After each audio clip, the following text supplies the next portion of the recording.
Next है आपका inverse of A matrix.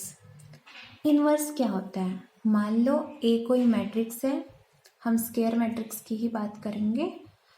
ए कोई भी n बाई n मैट्रिक्स है, तो अगर आपको एक और ऐसी n by n matrix B ही मिल जाती है सच दैट कि A और B की मल्टीप्लाई कर लो, चाहे B और A की मल्टीप्लाई कर लो, वो दोनों आपकी आइडेंटिटी के इक्वल आ जाए, तो उस जो नई मैट्रिक्स B आई है उसको हम कहेंगे इन्वर्स ऑफ A, और A को हम कहेंगे इन्वर्टिबल मैट्रिक्स, यानी इसका इन्वर्स पॉसिबल है। ठीक है, यानी किसी मैट्रिक्स के लिए अगर आप दूसरी ऐसी मैट्रिक्स ढूंढ दो सेम ऑर्डर की सच दैट कि उनकी पोस्ट मल्टीप्लाई करो चाहे प्री मल्टीप्लाई करो, आपकी दोनों बार आइडेंटिटी मैट्रिक्स ही आ जाए, तो उसको कहेंगे इन्वर्टिबल। और जो दूसरी मैट्रिक्स मिली है ना उसको बोलेंगे इन्वर्स। अब इन्वर्स की नोटेशन, इसको डिनोट करते हैं ए इन्वर्स से, ए की पावर -1 से। ठीक है, तो आप इस फर्स्ट को ऐसे भी लिख सकते हो कि ए इंटू ए इन्वर्स या ए इन्वर्स इंटू ए, दोनों आपके आइडेंटिटी के इक्वल आते हैं। ठीक है, अब देखो कि मैं इसको ऐसे भी लिख सकती हूँ B A is equal to A B is equal to identity, है ना। कि जैसे कि आप अगर ए के लिए आप बी ढूंढ रहे हो, तो बी के लिए भी तो ए एक ऐसी मैट्रिक्स है कि उसकी चाहे प्री मल्टीप्लाई कर लो चाहे पोस्ट मल्टीप्लाई कर लो, दोनों बार आइडेंटिटी आता है ना। तो यहाँ दोनों तरफ सिमेट्री है, तो आप यहाँ पे ये कह सकते हो कि ए का इन्वर्स बी है और बी का इन्वर्स ए है। ओके, तो यानी मैं ये भी कह सकती हूँ, यहाँ से हम कह रहे थे कि ए इन्वर्स बी के इक्वल है, लेकिन दूसरा हम ये भी कह सकते हैं कि बी का इन्वर्स भी ए है। अब बी तो मेरा ए इन्वर्स था, तो ए इन्वर्स का इन्वर्स क्या आ गया आपका ए, यानी अगर आप किसी मैट्रिक्स के इन्वर्स का इन्वर्स लेते हो तो वो मैट्रिक्स खुद ही आ जाएगी। ठीक है, अब मैं बताती हूँ आपको स्क्वायर मैट्रिक्स क्यों ली। देखो, जब हमारे पास मान लो स्क्वायर मैट्रिक्स नहीं है यानी रेक्टेंगल मैट्रिक्स है, तो पहली बात तो ए बी और बी ए हो सकता है दोनों आपके एग्जिस्ट ही ना करें, और एग्जिस्ट कर भी गए, एग्जिस्ट से मेरा मतलब है कि मल्टीप्लाई पॉसिबल नहीं हो सकती, शायद मान लो पॉसिबल नहीं है, या फिर अगर पॉसिबल है भी तो दोनों के ऑर्डर डिफरेंट होंगे, यानी दोनों बराबर नहीं हो सकते। ठीक है, इसलिए ए हमेशा स्क्वायर मैट्रिक्स ही होनी चाहिए। अब हम एक बहुत ही इंपॉर्टेंट थ्योरम करेंगे कि नेसेसरी एंड सफिशिएंट कंडीशन किसी मैट्रिक्स ए के लिए इन्वर्टिबल होने के लिए क्या है, वो होनी चाहिए ए इज नॉन सिंगुलर। यानी नेसेसरी एंड सफिशिएंट से यहाँ क्या मतलब है कि नेसेसरी का मतलब है कि अगर आपकी मैट्रिक्स इन्वर्टिबल है तो वो नॉन सिंगुलर होगी। ठीक है, अगर कोई मैट्रिक्स इन्वर्टिबल है तो ये कंडीशन आपको पक्का मिलेगी कि वो मैट्रिक्स नॉन सिंगुलर है। और सफिशिएंट का मतलब क्या है कि अगर आपको सिर्फ ये कंडीशन दे दे कि ए इज नॉन सिंगुलर, तो आपको ये पक्का मिलेगा कि वो मैट्रिक्स हमेशा इन्वर्टिबल होगी। ठीक है, नेसेसरी का मतलब है रिजल्ट से आप कंडीशन पे जाओगे, और सफिशिएंट का मतलब है आप कंडीशन से रिजल्ट पे जाओगे। तो सबसे पहले पढ़ते हैं कि कंडीशन नेसेसरी कैसे है। मान लो आपके पास रिजल्ट दे रखा है ए इज इन्वर्टिबल, तो आप कंडीशन लाओगे कि ए इज नॉन सिंगुलर, यानी determinant A is non zero. तो ए इन्वर्टिबल दे रखी है, इसका मतलब आपको इसका इन्वर्स मिलेगा, यानी एक मैट्रिक्स बी मिलेगी such that A B B A is equal to identity.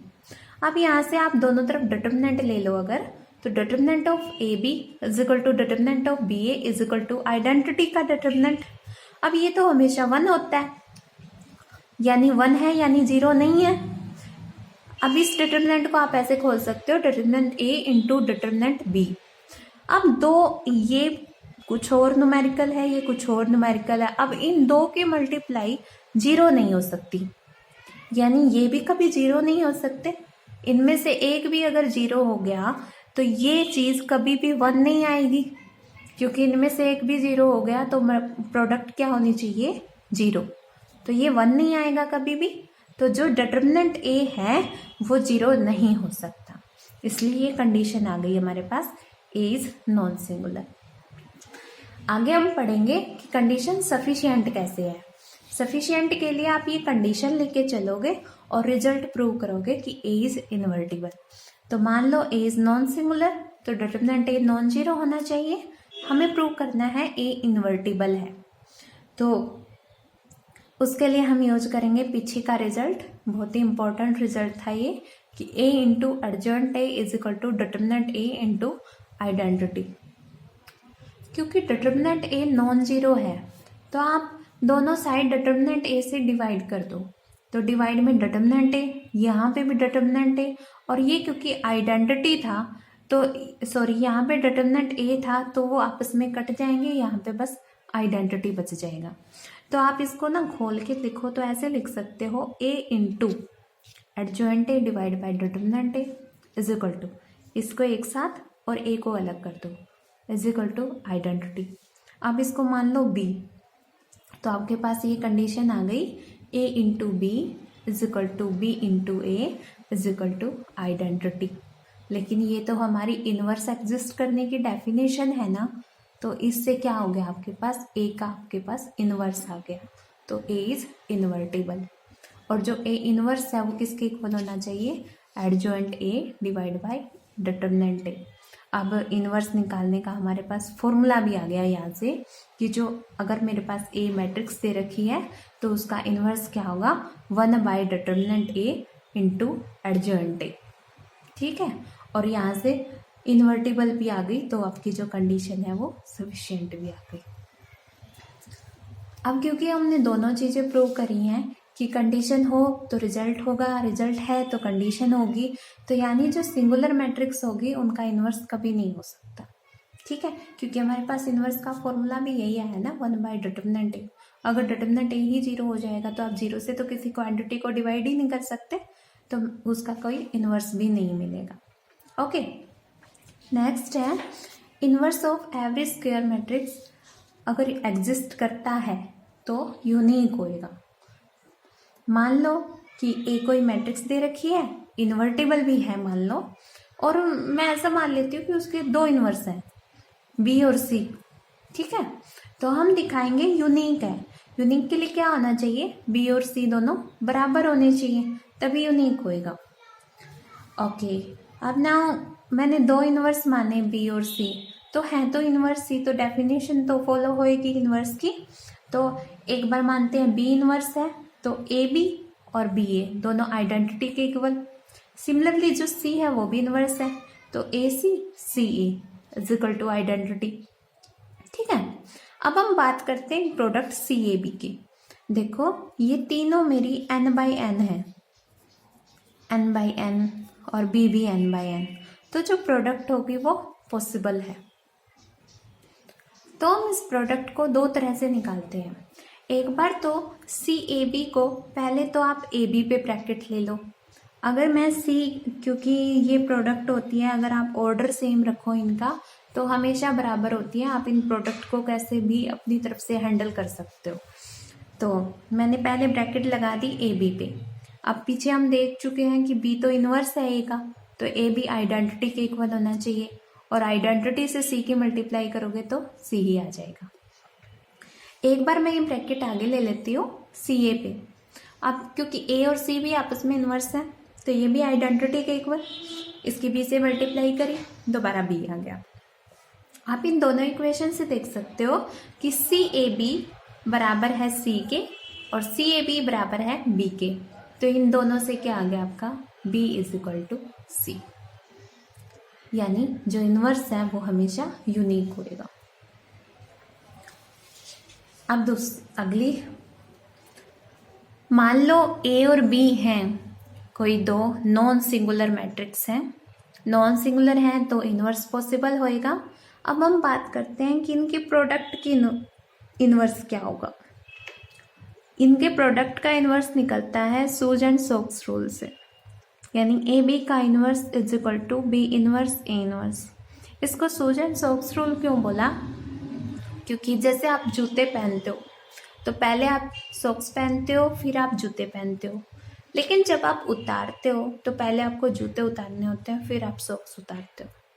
यानी जो आप जैसे यहाँ पे है ए बी का इन्वर्स करोगे तो यहाँ तो ए की मल्टीप्लाई बी से हो रही है, लेकिन जब आप इन्वर्स करोगे यानी उल्टा काम करोगे, इसका पहले किया काम उसका उल्टा काम करोगे, तो जो लास्ट में आई थी मैट्रिक्स वो पहले आएगी, बी का इन्वर्स इंटू ए का इन्वर्स।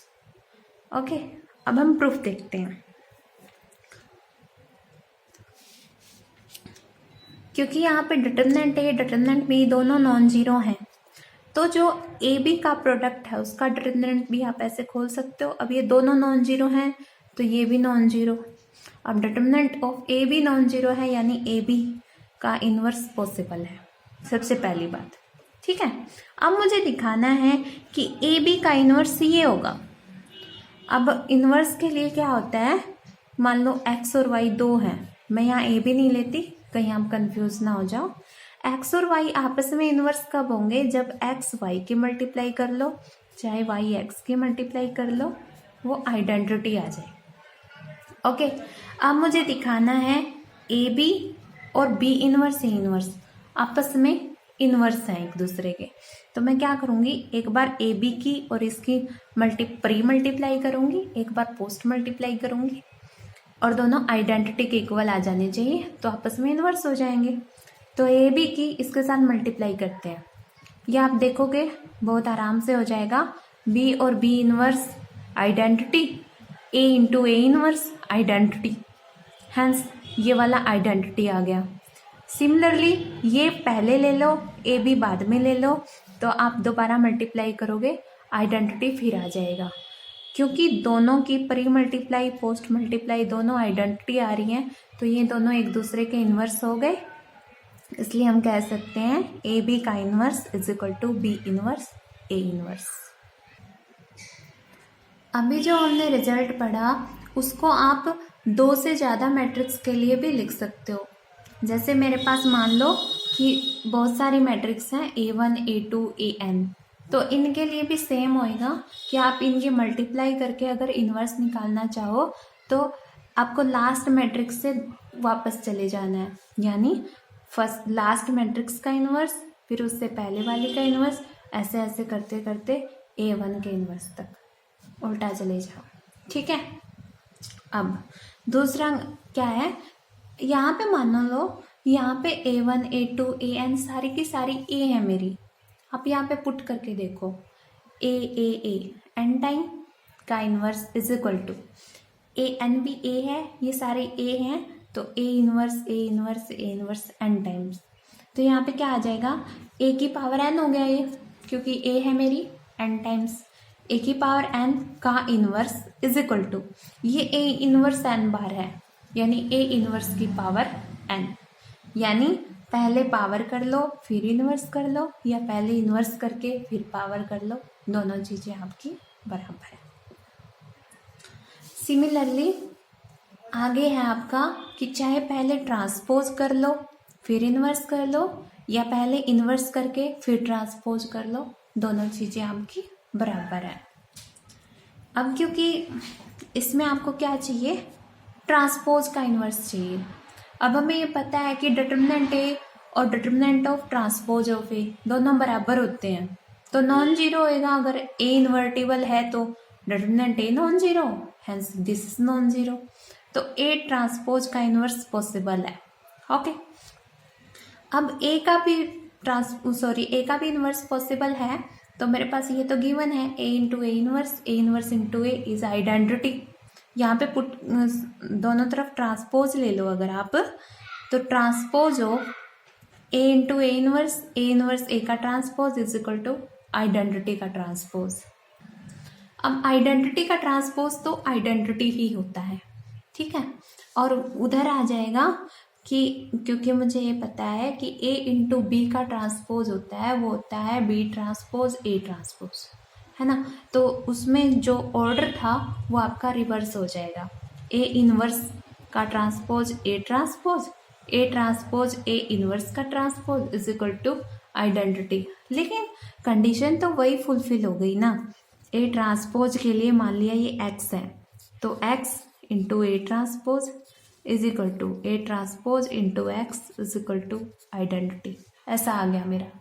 तो जो ये एक्स है ये ए ट्रांसपोज का तो इनवर्स बन गया ना, लेकिन एक्स है क्या, ए इनवर्स का ट्रांसपोज, तो inverse of A transpose is x, लेकिन एक्स क्या है, ए इनवर्स का ट्रांसपोज। ओके, अब नेक्स्ट है, अगर ए नॉन सिंगुलर होगा तो चाहे ए इनवर्स का डिटर्मिनेंट निकाल लो, चाहे डिटर्मिनेंट निकाल के उसका इनवर्स कर लो, दोनों चीज़ें बराबर हैं। क्योंकि डिटर्मिनेंट ए नॉन जीरो है तो ए इनवर्स एग्जिस्ट करेगा, ठीक है। अब ए इंटू ए इनवर्स होता है आइडेंटिटी के इक्वल, मैं इसका डिटर्मिनेंट ले लेती हूँ तो वो आइडेंटिटी के डिटर्मिनेंट के बराबर, आइडेंटिटी का डिटर्मिनेंट होता है 1 और determinant of A into B होता है determinant of A determinant of B, ठीक है। यहाँ पे आपको डिटर्मिनेंट ऑफ ए इनवर्स चाहिए तो मैं ये रख लेती हूँ, उसको उधर भेज देती हूँ, तो ये चीज़ is equal to 1 divide by determinant of A. कोई भी चीज़ आप 1 बाय में हो तो उसकी माइनस पावर ऊपर चली जाती है, तो determinant of A inverse is equal to determinant A का इनवर्स। ओके।